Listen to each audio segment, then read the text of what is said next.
Students, today we will discuss the ratio decidendi and obiter dicta. Today we will also discuss and distinguish between the ratio decidendi and obiter dicta. So first of all, what is the ratio decidendi and what is the obiter dicta या और obiter dictum? प्यारे विद्यार्थियों, आज हम ratio डेसिडेंडाई और ओबेटर डिक्टा के बारे में बात करेंगे और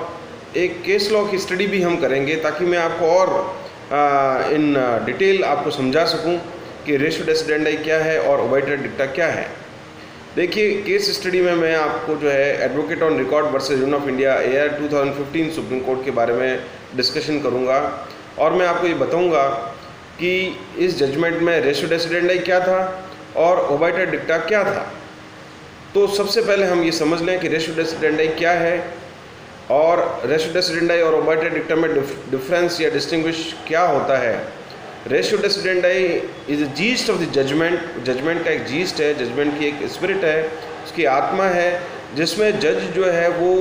नट शेल में उसका ऑपरेटिव पोर्शन में उस बात को बताता है कि भाई ये जजमेंट जो है इसके बारे में सपोज़ अगर हम बात करें कि supreme court advocate on record versus union of India, तो उसमें जो है उसका रेशियो डेसिडेंडाई ये था कि भाई उसमें जो NJSC एक्ट था उस NJSC एक्ट को अनकॉन्स्टिट्यूशनल घोषित किया सुप्रीम कोर्ट ने और ये कहा कि जो जजेस की जो अपॉइंटमेंट और जो ट्रांसफ़र पॉलिसी है दैट इज़ जो NJSC एक्ट में जो दी गई है वो नल एंड वाइड है। उस पूरे होल एक्ट को ही जो है नल एंड वाइड घोषित कर दिया, भले ही वो पार्लियामेंट द्वारा इनेक्टेड था और भले ही वो जो है ratification of the almost 20 states के द्वारा उसको रेटिफाई किया गया था, लेकिन उसको नल एंड वाइड घोषित किया और सुप्रीम कोर्ट ने कहा कि ये जो NJSC एक्ट है ये डॉक्ट्रिन ऑफ बेसिक स्ट्रक्चर के विरुद्ध है। तो इस प्रकार से ये जो पार्ट है, जो उसका ऑपरेटिव पार्ट है, जो उस जजमेंट का ऑपरेटिव पार्ट है, जिसको पढ़कर हम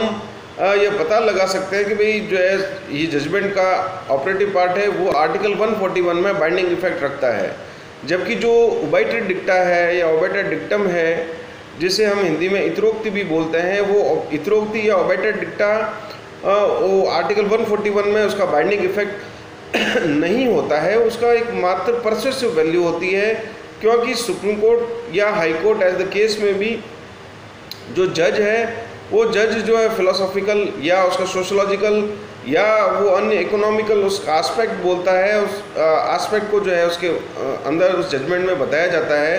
और ओबेटर डिक्टम जो है वो कभी भी आर्टिकल 141 में बाइंडिंग इफेक्ट नहीं रखता है for the lower courts, whereas ratio decidendi जो है वो आर्टिकल 141 में उसका बाइंडिंग इफेक्ट होता है और उसको ही जो है वो लोअर कोर्ट, हाई कोर्ट या लोअर कोर्ट द्वारा जो है उसको माना जाता है। तो इस प्रकार से अब हम केस स्टडी के अंदर आते हैं कि भाई देखिए, advocate on record versus union of India जो AR 2015 सुप्रीम कोर्ट का जो जजमेंट है, जो मोटे मोटे तौर पर NJSC एक्ट में एक आग भाई जो है national judicial appointment commission act जो है सेंट्रल गवर्नमेंट के द्वारा बनाया गया और आर्टिकल 124 उसमें A से C उसको इंसर्ट किया गया, इनकलकेट किया गया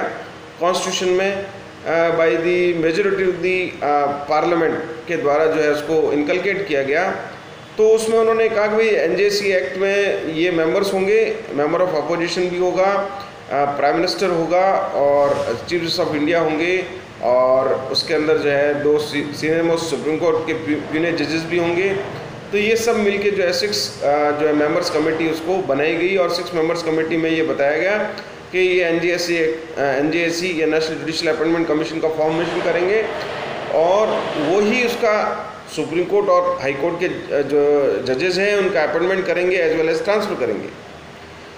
किंतु सुप्रीम कोर्ट ने इस जजमेंट के द्वारा जो है एक हिस्टोरिकल जजमेंट है जिसको जजेस अपॉइंटमेंट या SP गुप्ता 4 जजमेंट भी कहा जाता है, जजेस अपॉइंटमेंट केस 4 भी कहा जाता है, क्योंकि SP Gupta 1st, SP Gupta 2nd और SP गुप्ता 3rd 83, 93 और 98 में जो 1st, 2nd और 3rd जो जजमेंट आए और ये जो 4th जजमेंट था, ये 4th जजमेंट बिल्कुल ही अलग जजमेंट था, जिसमें कि सुप्रीम कोर्ट ने कहा कि नहीं, चीफ जस्टिस ऑफ इंडिया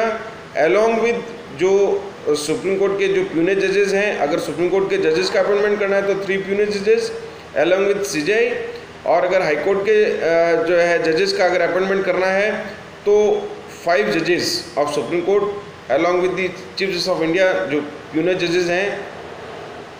तो उसके अंदर उनका अपॉइंटमेंट किया जाएगा, उनके द्वारा ही अपॉइंटमेंट किया जाएगा और वो कोलिजियम कहलाएंगे। तो कोलिजियम के द्वारा ही इसका अपॉइंटमेंट किया जाएगा। तो अब हम इसका रेशो डेसिडेंडाई, इस जजमेंट का जो एडवोकेट ऑन रिकॉर्ड है, इसका जो रेशो डेसिडेंडाई है, वो रेशो डेसिडेंडाई क्या पाते हैं कि भाई जो एनजेएसी एक्ट है वो अनकॉन्स्टिट्यूशनल हो गया, पॉइंट नंबर 1। पॉइंट नंबर 2, जो एनजेएसी एक्ट है वो डॉक्ट्रिन ऑफ बेसिक स्ट्रक्चर के अगेंस्ट है। पॉइंट नंबर 3, जो कोलिजियम है वो कोलिजियम जो है वो शैल consist of 3 and 5 senior most punitive judges of Supreme Court in the case of appointment in the Supreme Court and in the appointment in the High Court। तो इस प्रकार से हम उनके कुछ पॉइंट्स के आधार पर या उनको पढ़कर जो है हम ये उसका क्रक्स निकाल सकते हैं कि भाई जो है यही रेशो डेसिडेंडाई है। अब इसके अगर हम ओबाइटर डिक्टम के बारे में बात करें तो इसके जो जजमेंट के जो ओबाइटर डिक्टा है वो ओबाइटर डिक्टा जो है ये कहता है कि भाई इसके अलावा भी उन्होंने बहुत सारी बातें जो है सुप्रीम कोर्ट के जजेस ने कहा, उन्होंने जो है ये बताया कि भाई जो है इसके बारे में एक मेमोरेंडम ऑफ प्रोसीजर भी अडॉप्ट किया जाएगा सेंट्रल गवर्नमेंट का, और उन्होंने ये सारी बातें बताई कि किस प्रकार से जो है वो एब्सोल्यूट पावर्स करप्ट एब्सोल्यूटली, और सुप्रीम कोर्ट ने अपने इस जजमेंट में बताया कि पार्लियामेंट तो सॉवरन है, लेकिन यहाँ पर जो है आर्टिकल 50 में जो है वो सेपरेशन ऑफ जुडिशरी, एग्जीक्यूटिव और लेजिस्लेचर के बारे में भी जो है वो बताया गया है। तो जो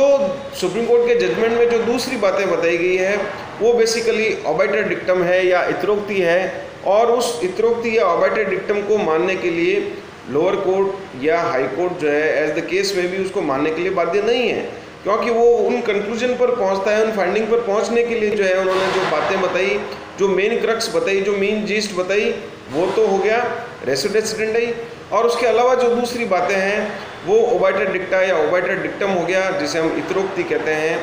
तो वो जो है बाइंडिंग इफेक्ट नहीं रखता है। तो इस प्रकार से आज मैंने आपको नट शेल में शॉर्ट के अंदर जो है किस प्रकार से रेशो डेसिडेंडाई क्या होता है और ओबाइटर डिक्टा क्या होता है, और रेशो डेसिडेंडाई का बाइंडिंग इफेक्ट होता है जबकि ओबाइटर डिक्टम का बाइंडिंग इफेक्ट नहीं होता है, इसके बारे में बताया। मैंने आपको केस स्टडी की सहायता से भी समझाया कि किस प्रकार से जो है वो केस स्टडी के अंदर जो है वो मैंने आपको पॉइंट्स बताया कि ये उसका रेशो डेसिडेंडाई है, एडवोकेट ऑन रिकॉर्ड के अंदर ये पॉइंट्स हैं वो रेशो डेसिडेंडाई हैं, और ये जो पॉइंट्स हैं वो ओबाइटर डिक्टम है। Thank you.